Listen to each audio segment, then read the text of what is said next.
جس طرح ہم اپنی زبان کے اندر ایک دوسرے کی طرف اشارہ کرتے ہیں پھر کہتے ہیں کہ یہ اور وہ، عربی زبان کے اندر بھی جس وقت ہم کسی چیز کی طرف اشارہ کریں گے تو اس کے لیے بھی کچھ الفاظ استعمال ہوں گے، چونکہ عربی زبان بااصول اور باضابطہ زبان ہے، اس لیے وہاں پر مذکر اور مؤنث کا بھی خیال رکھا جائے گا، مفرد تثنیہ جمع کا بھی خیال رکھا جائے گا، قریب اور بعید کا بھی خیال رکھا جائے گا۔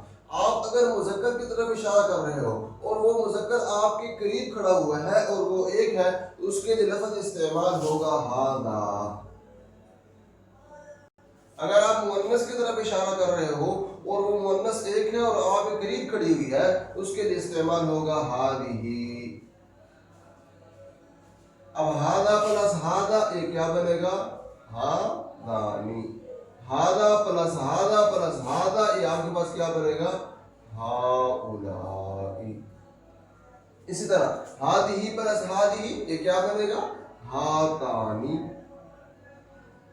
ھذہ پلس ھذہ پلس ھذہ ھؤلاء۔ ھؤلاء میں یہ دونوں کیا ہو گئے؟ مشترک ہو گئے، چاہے مذکر ہو چاہے مؤنث ہو، بہت سارے ہوں وہ قریب ہو تو ان دونوں کے لیے ھؤلاء استعمال ہوگا۔ اسی طرح جس وقت ہم دور کی طرف اشارہ کریں گے اور وہ دور مذکر ہوگا اور ایک ہوگا تو اس کے لیے استعمال ہوگا ذالک۔ اگر وہ مؤنث ہوگی اور وہ دور ہے اور ایک ہے تو اس کے لیے استعمال ہوگا تلک۔ اب ذالک پلس ذالک ذالکما۔ ذالک پلس ذالک پلس ذالک اولئک۔ تلک پلس تلک تانک۔ تلک پلس تلک پلس تلک اولئک۔ اب یعنی جس وقت آپ دور کی طرف اشارہ کر رہے ہیں اور دور والے چاہے مذکر ہوں چاہے مؤنث ہوں بہت سارے ہیں تو ان دونوں کے لیے کیا استعمال ہوگا؟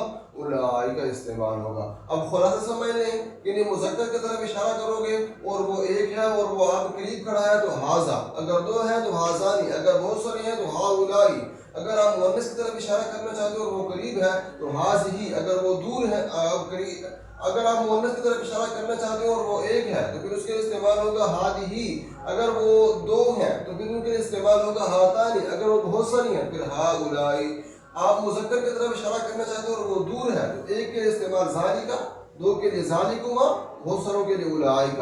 اگر آپ مؤنث کی طرف اشارہ کرنا چاہتے ہیں اور وہ ایک ہے تو تلک، دو ہے تانک، اگر بہت ساری ہیں تو استعمال ہوگا ہمارے پاس اولئک۔ اب دیکھیں اس کی مثال ہے، جس طرح دروازہ ہمارے قریب ہے تو ہم کہیں گے ھذا الباب، جس طرح ہمارے پاس وہ لڑکا قریب ہے تو ہم کہیں گے کہ ھذا طفل، یہ بچہ ہے۔ اگر وہ دور ہوگا تو ذالک طفل، اگر وہ دروازہ دور ہوگا تو ہم کہیں گے کہ ذالک باب۔